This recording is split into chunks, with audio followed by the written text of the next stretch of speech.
The crypto market ebbs and flows, and that means it's only a matter of time before the bear market comes around. This has left many wondering which coins and tokens are the best to hold during the inevitable crypto winter, besides stablecoins, of course. So today I'm going to take you through a few criteria to keep in mind when creating a cold-resistant crypto portfolio and reveal which cryptos I'm personally betting on in the next bear market.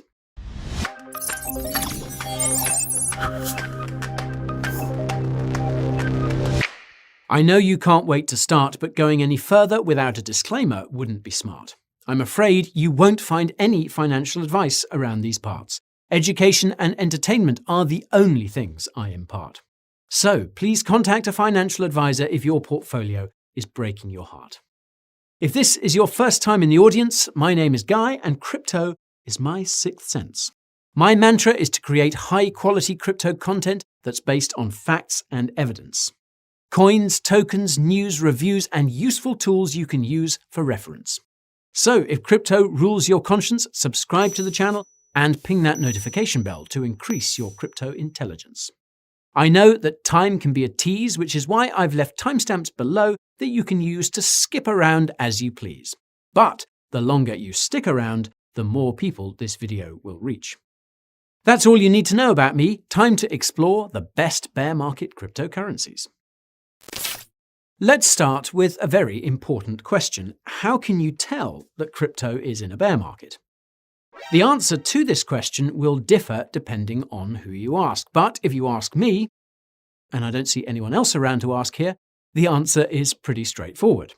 Crypto is in a bear market when a long-term uptrend ends and a long-term downtrend has been established.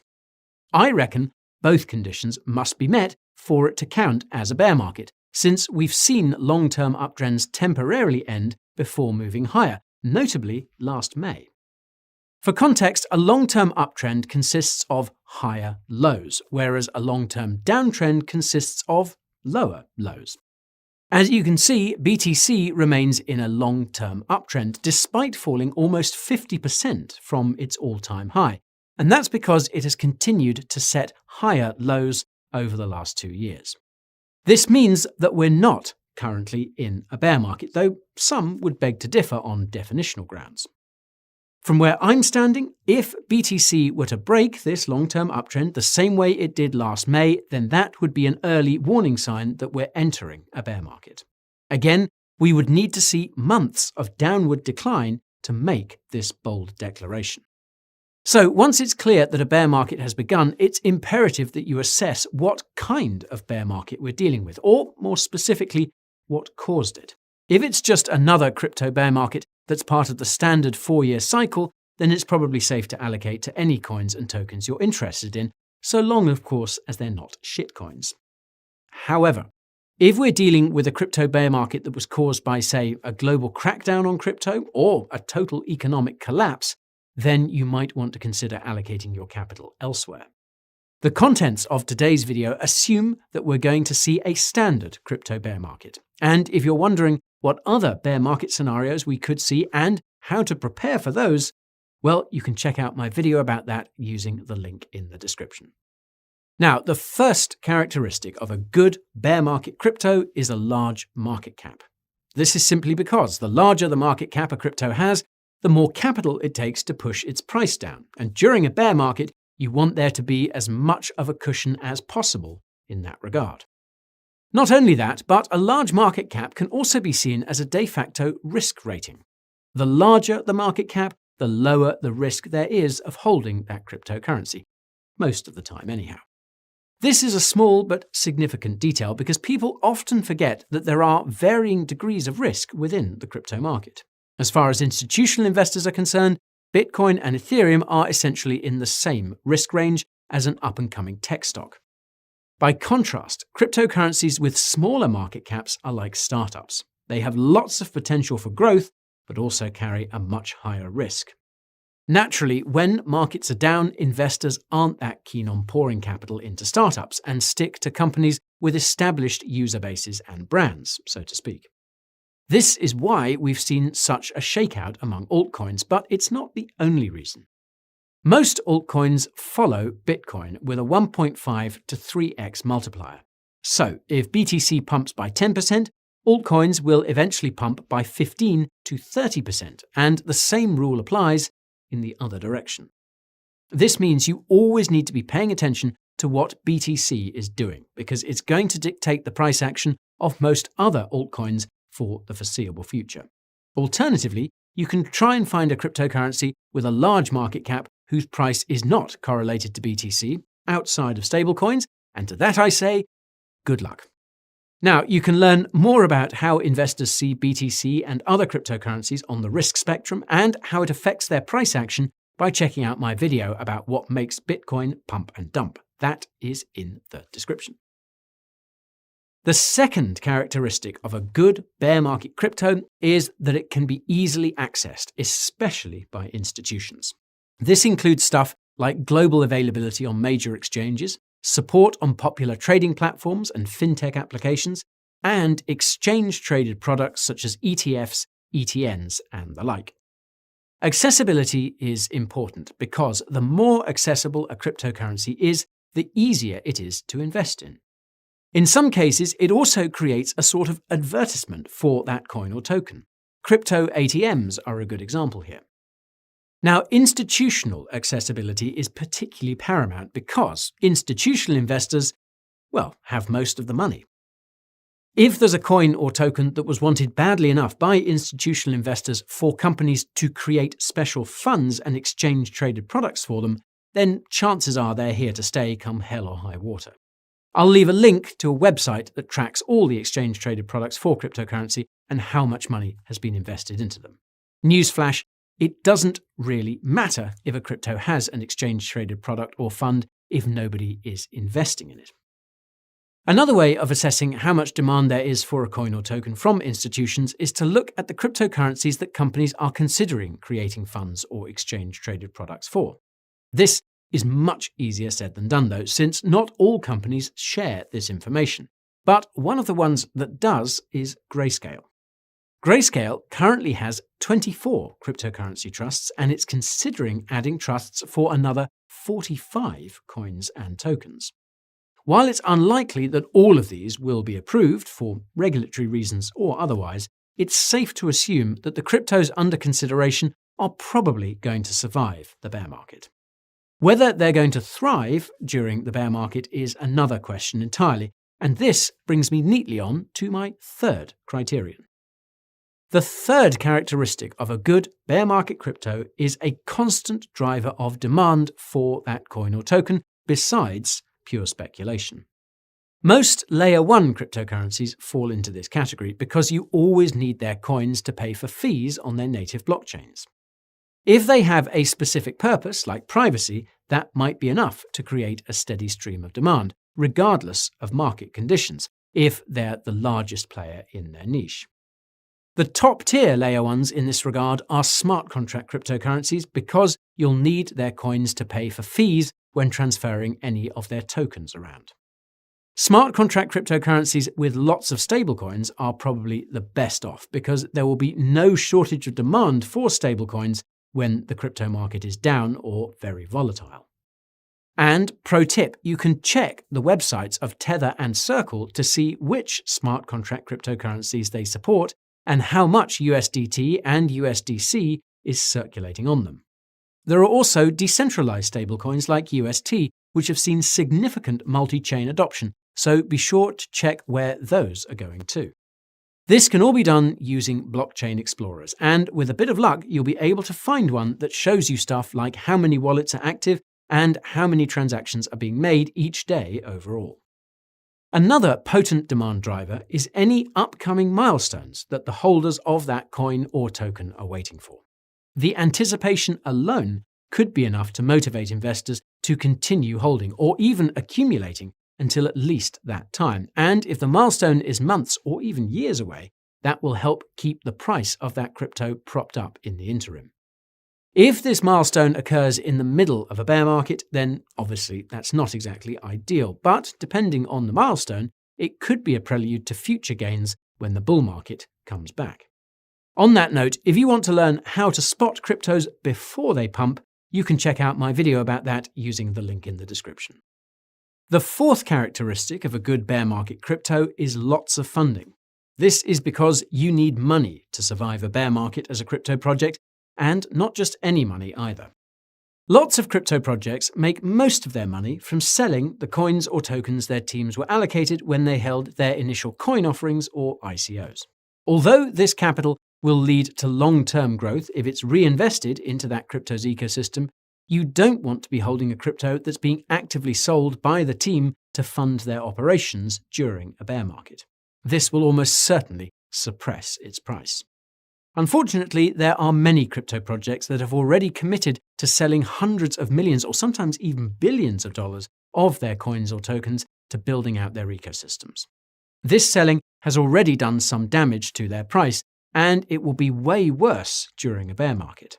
As such, try to steer clear of any cryptocurrencies with sizable community treasuries, generous developer incentives, or any cryptocurrencies that are operated by decentralized autonomous organizations or DAOs, because they almost always get all their funding from selling their stash. Instead, pay close attention to crypto projects that have raised lots of money post-ICO, and believe me when I say that there is no shortage of cryptos on that list. Given that crypto bear markets have historically lasted a few years, more than $10 million of post-ICO funding should be more than enough, but the more the merrier, of course. You can find out which crypto projects have raised the most post-ICO capital by using the link in the description. The fifth characteristic of a good bear market crypto is low regulatory risks. Now, call me crazy, but I think it's very likely we're going to see a crypto crackdown of some kind at some point in some place, most likely the United States. In contrast to the crypto headlines, I actually don't think stablecoins will get shafted simply because they're all denominated in dollars, and the global adoption of the dollar is what America wants. Ironically enough, though, this could result in a stablecoin crackdown in other parts of the world, but that's a topic for another time. What I think is much more likely is that the Securities and Exchange Commission, or SEC, will start singling out coins and tokens that it believes are very similar to securities, like stocks in a company, and take them on a ride in the WWE ring. According to the SEC, the cryptocurrencies that count as securities are those that come with an expectation of profit that's been driven by an identifiable third party, such as an individual or institution. This is why the SEC went after Ripple and its executives in 2020. It's basically arguing that the expectation of profit from investing in XRP is coming from Ripple, and that XRP is therefore more like a stock in Ripple than a currency like the US dollar or a commodity like gold. If we're being honest, there are a lot of cryptocurrencies whose expectation of profit is being driven by an individual or institution, and this means we're likely to see at least some of them in the sniper scope of SEC Chairman Gary Gensler. The good news is that what the SEC is mostly after is money, even though it claims it's doing it for investor protection.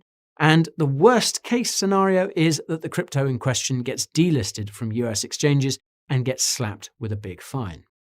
The bad news is that being out of reach to retail investors in the United States makes surviving a bear market that much harder. And if the fine is severe enough, then the people behind the project might have to resort to selling lots of coins or tokens to keep things going, which, as we just learned, ain't no good. This means you must look at the coins or tokens you're considering holding during the bear market with a critical eye and ask yourself whether it's one that Gary would like to get acquainted with. You can find out all about Gary Gensler's thinking by watching my video about him and the rest of the SEC using the link in the description.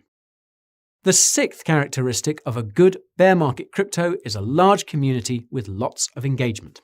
Fun fact, FTX founder and crypto billionaire Sam Bankman-Fried believes a loyal following is the defining characteristic of a good crypto to hold during a bear market. As it so happens, there are many ways you can assess this metric. One way is to talk smack about that coin or token on Twitter and see how many people reply. Just kidding, don't do that, please. In all seriousness though, Twitter is a useful tool, and what you need to pay attention to is not just the number of followers, but also how many likes and retweets the crypto project's posts are getting. Same goes for other social media platforms that are popular in crypto, like Telegram and Discord. Engagement is key. Now, another useful tool is crypto price tracking websites like CoinMarketCap and CoinGecko. They typically note how many people are following the crypto project, and this reading is arguably more accurate than Twitter. You can also search for the crypto on YouTube and rank the videos by most viewed. If the most viewed videos have millions of views, then that is a good sign. And the same is true if the average video about the project has tens or even hundreds of thousands of views. The only caveat is that a lot of a crypto community's size is created during periods of hype, and that's why it's best to double-check all the social metrics you find with on-chain equivalents. For Layer 1 cryptocurrencies, aka coins, you can check their blockchain explorers to see how many wallets there are. For tokens like ERC20s, you should be able to find information about how many wallets hold a token by searching it in the blockchain explorer of the smart contract cryptocurrency it lives on. For smart contract cryptocurrencies, you can check websites like dApp.com and DappRadar to see how many users their decentralized applications are seeing on a monthly basis.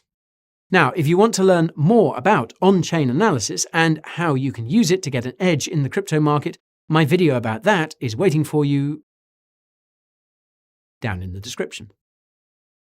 The last characteristic of a good bear market crypto that I want to discuss today is robust tokenomics. Now, the key word here is supply.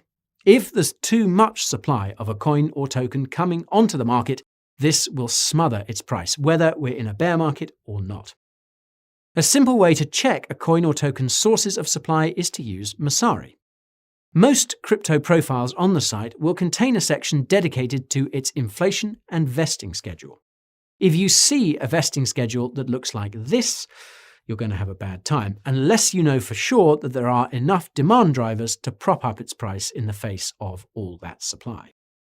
Another tokenomic factor to take into account is staking.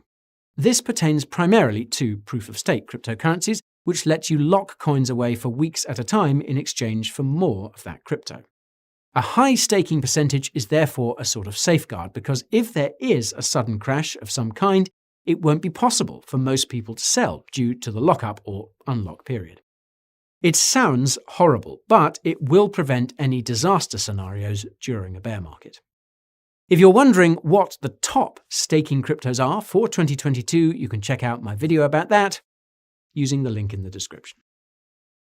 And now, for the moment you've all been waiting for, the cryptos that I plan to hold during the next bear market. Not surprisingly, these are the cryptos that meet the 7 criteria I mentioned during this video. Do note that this list is not exhaustive by any means, so keep that in mind. The first is a no-brainer, and that's Bitcoin. Bitcoin blows all 7 criteria out of the park. BTC has the largest market cap, it's the most accessible cryptocurrency on the market, it has lots of demand as an inflation hedge, the companies behind Bitcoin have seen millions of dollars of investment, it has next to no regulatory risks, it has a large, loyal community, and it has low coin emission, i.e. inflation.